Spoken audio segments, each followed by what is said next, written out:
Hey guys, today I'll be showing you what I eat in a day. As it's melon season here, I decided to have watermelon for breakfast.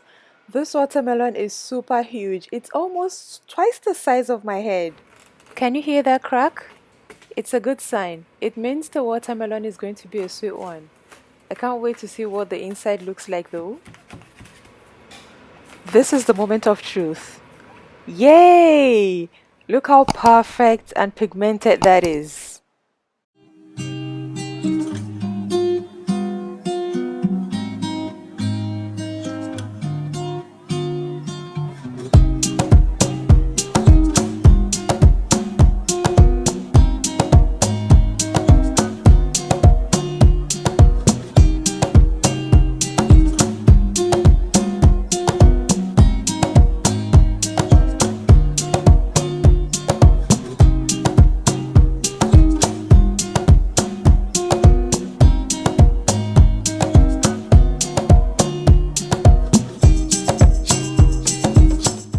And this is my breakfast for the day.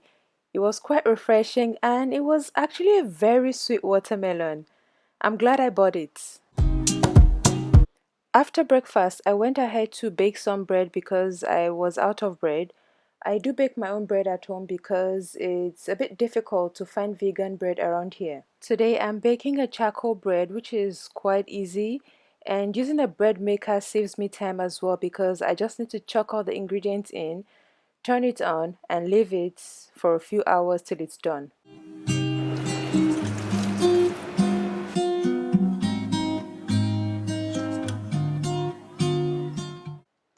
I'm baking a normal regular bread, so that's going to take about 4 hours and 17 minutes. But this is what the bread looks like so far. And that's it mixing in the bread maker.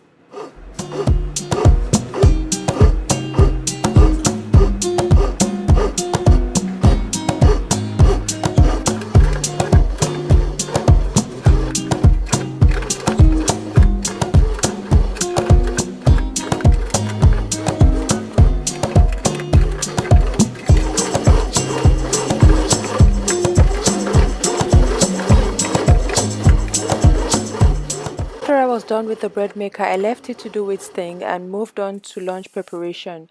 Today I'm making Japanese sticky rice with curry, leftover curry actually. Yeah, so this is me rinsing the rice just before cooking it.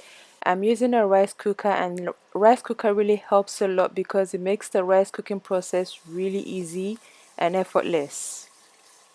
Whenever I'm cooking rice, I like to wash my rice repeatedly until the water runs clear. Today I'm cooking 2 cups of rice, so I have added approximately 2 cups of water to it.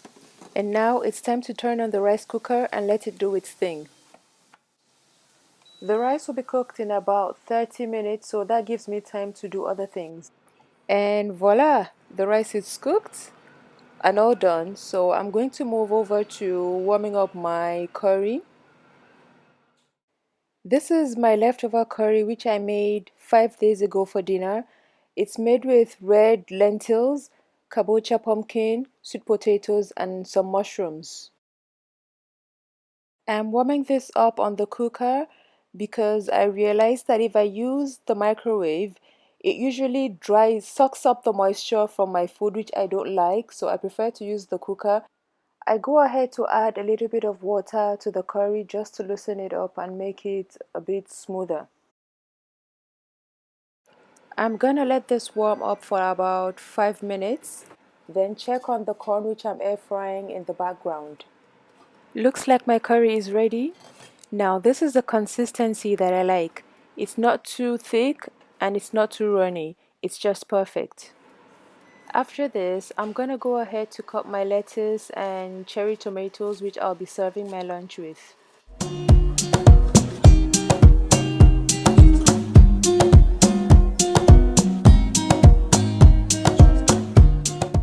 After cutting my tomato and lettuce, the next step is plating.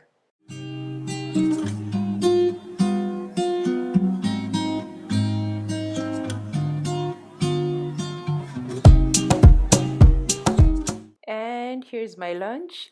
I've got rice, lentil curry, air-fried corn, lettuce, tomatoes, with homemade sauerkraut, which I made about 3 months ago.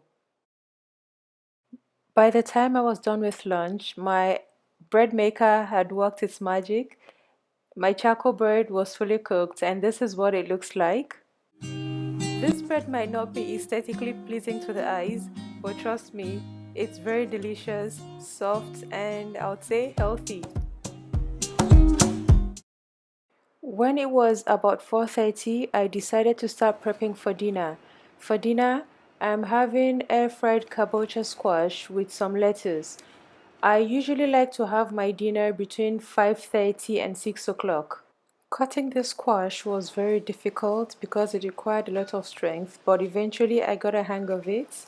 So I'm just cutting the squash into tiny cubes, and this is what it looks like. After that, I added a little bit of black pepper, chili powder, salt with some oil, and just mixed it together. After that, I transferred the kabocha into my air fryer to cook for a few minutes. I had to toss it around to make sure that each kabocha is on a flat surface. I set the timer to 25 minutes and the temperature to 160 degrees. After 25 minutes of cook time, my kabocha was ready.